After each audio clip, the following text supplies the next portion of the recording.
సమస్యతో బాధపడుతున్నారా? ఇప్పుడు లేజర్ చికిత్సతో ట్రీట్మెంట్ రేంజ్ హాస్పిటల్స్ లో శాశ్వత పరిష్కారం. ఇప్పుడే సంప్రదించండి. నమస్తే, నేను Keshav. Welcome to Suman TV.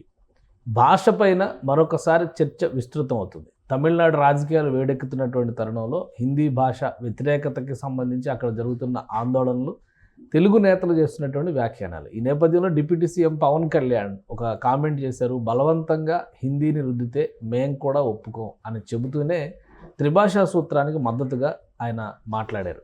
అసలు ఈ త్రిభాషా సూత్రం ఏంటి? హిందీ పైన వ్యతిరేకత తమిళనాడు ఎందుకు వస్తుంది? ఈ నేపథ్యంలో తమిళనాడు ఛానల్స్కు ప్రత్యేకంగా పవన్ కళ్యాణ్ ఇంటర్వ్యూ ఇచ్చారు. ఆ ఇంటర్వ్యూలో ఏం చెప్పారు ఒకసారి విశ్లేషించే ప్రయత్నం చేద్దాం. మనతో పాటు అనలిస్ట్ చందు శ్రీనివాస్ గారు. శ్రీనివాస్ గారు నమస్కారం. నమస్కారం అండి.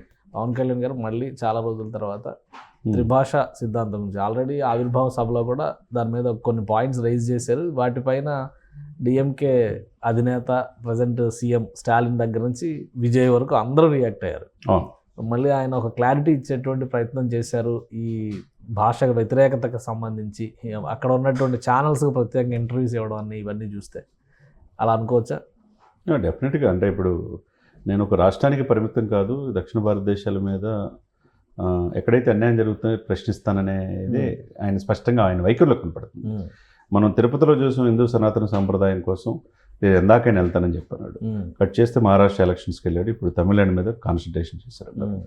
అదే సమయంలో ద్రవిడిజం అని చెప్పేసి వాళ్ళు ఏంటంటే సపరేట్ దేశం అనే భావనలో తమిళనాడు ప్రజలు ఉంటారు. అక్కడ రకరకాల పార్టీలు చూస్తాం. అది ఎక్కువగా డిఎంకే ఇప్పుడు స్టాలిన్ నేతృత్వంలో ఉదయనిధి వచ్చిన తర్వాత ఇది కనపడుతుంది అనమాట.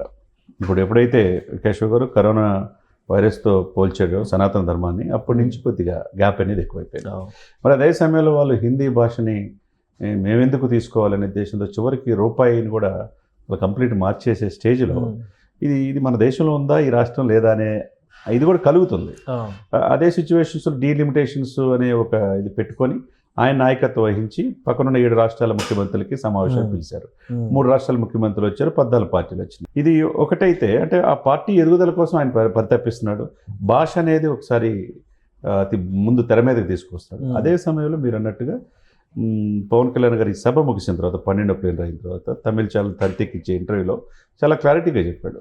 నేనేదో భాషని డెఫినెట్గా తీసుకోవాలని చెప్పి అంటల్లా, బలవంతంగా రుద్దటానికి వీల్లేదు. అదే సమయంలో మాతృభాషలో అంటే బేసిక్ ఫౌండేషన్ అనేది ఉంటుంది.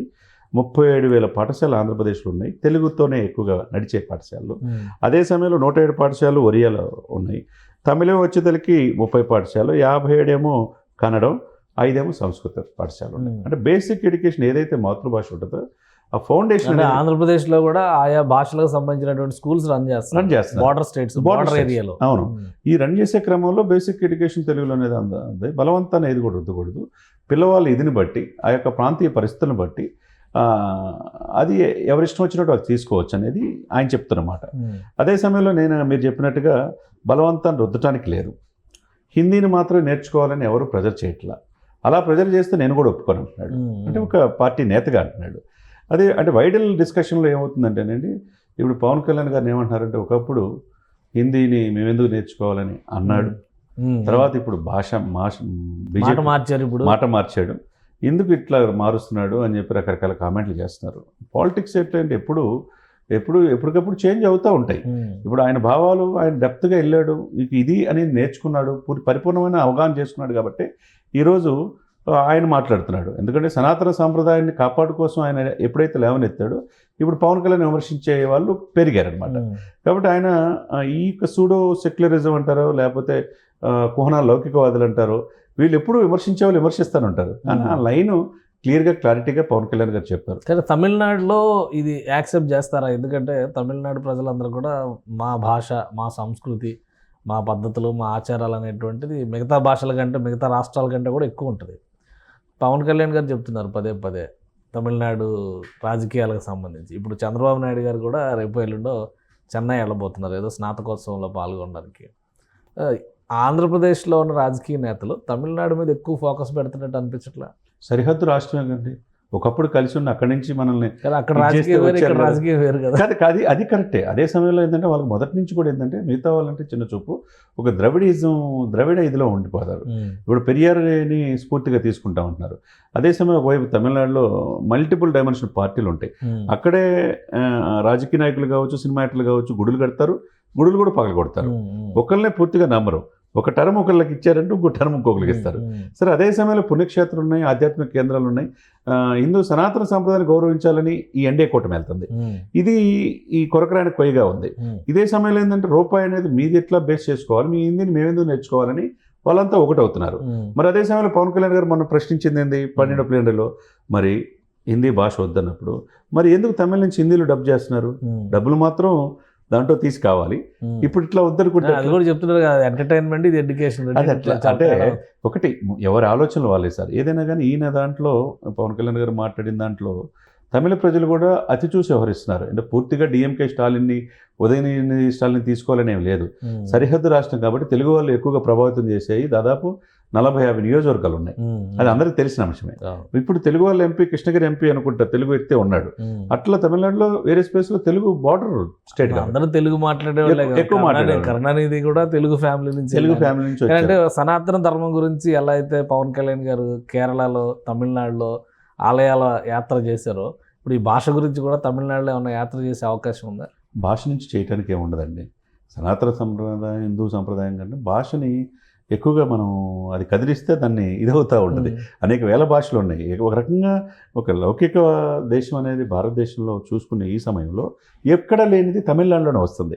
వాళ్ళు ఏంటంటే ఆ భాషని అందరూ కూడా పార్టీలకు అతీతంగా ఒకే ఇది మీద ఉంటారు కాబట్టి ముఖ్యమంత్రుల సమావేశంలో కూడా పైన తమిళ్లో పేరు, కింద లోకల్ లాంగ్వేజ్, ఆ రాష్ట్రానికి చెందిన భాష. రేవంత్ రెడ్డి గారు వెళ్తే పైన తమిళ్లో రేవంత్ రెడ్డి గారి పేరు, కింద తెలుగులో రేవంత్ రెడ్డి గారి పేరు. విజయన్ గారు వెళ్తే పైన తమిళ్లో విజయన్ గారి పేరు, మళ్ళీ కింద మలయాళంలో విజయన్ గారి పేరు. వాళ్ళకి నేమ్ బోర్డులు కూడా అలా పెట్టారు. వాళ్ళకి ఇచ్చిన బాక్సుల మీద కూడా అట్లే ఉన్నాయి. ఏదైనా కానివ్వండి, వాళ్ళకి వేర్పాటువాదం అనేది ఎక్కువ ఉంటుంది తమిళ్లో. మేము ఎందుకు హిందీని నేర్చుకోవాలనేది ఉంటుంది. కాబట్టి పవన్ కళ్యాణ్ గారు ఇప్పుడు అతి చూసి వ్యవహరిస్తున్నాడు. ఎందుకంటే ఎక్కడ కూడా ఇది కాకుండా, ఎందుకంటే దక్షిణ భారతదేశంలో ఆయన ప్రచారం చేయడానికి ఎన్డీఏ కూటమి తరపున రేపు సిద్ధం అవుతున్నాడు. 2026 ఎలక్షన్లో కర్ణాటకలో వెళ్ళాలి, పక్కన ఉన్న కేరళలో వెళ్ళాలి, బీహార్, రకరకాలుగా రాబోయే రోజుల్లో 2026 ఎలక్షన్స్ అనేది చాలా కీలకం. ఎన్డీఏ దక్షిణ భారతదేశం మీద బీజేపీ దృష్టి పెట్టింది. అదే సమయంలో సనాతన సంప్రదాయం లైన్ తీసుకున్నాడు. కాబట్టి అతి చూసి వ్యవహరిస్తున్నట్టుగా నిన్న తంతిలో ఆయన ఇచ్చిన ఇంటర్వ్యూని బట్టి మనకు తెలుస్తుంది అన్నమాట.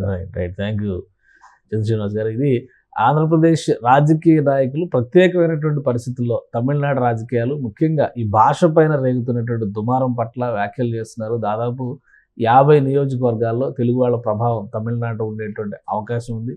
అలానే అక్కడ మారినటువంటి ముఖ చిత్రాన్ని బట్టి కరుణానిధి లేకుండా, జయలలిత లేకుండా జరుగుతున్నటువంటి ఎన్నికలు కాబట్టి ఎవరి ప్రయత్నాలు వాళ్ళు చేస్తున్నారు. దక్షిణాది రాష్ట్రాలపైన బీజేపీ ఎక్కువ ఫోకస్ పెట్టడం, ఎన్డీఏ పార్టీల పక్షాన పవన్ కళ్యాణ్ స్టార్ క్యాంపెయినర్గా అక్కడ ఎంటర్ అయ్యే అవకాశం కూడా ఉందని చంద్రశ్రీనివాస్ గారు విశ్లేషిస్తున్నారు. ఇది special discussion. Keep watching. Suman టీవీలో మీ పర్సనల్ అండ్ బిజినెస్ ప్రమోషన్స్ కోసం కింది నెంబర్కి కాంటాక్ట్ చేయండి.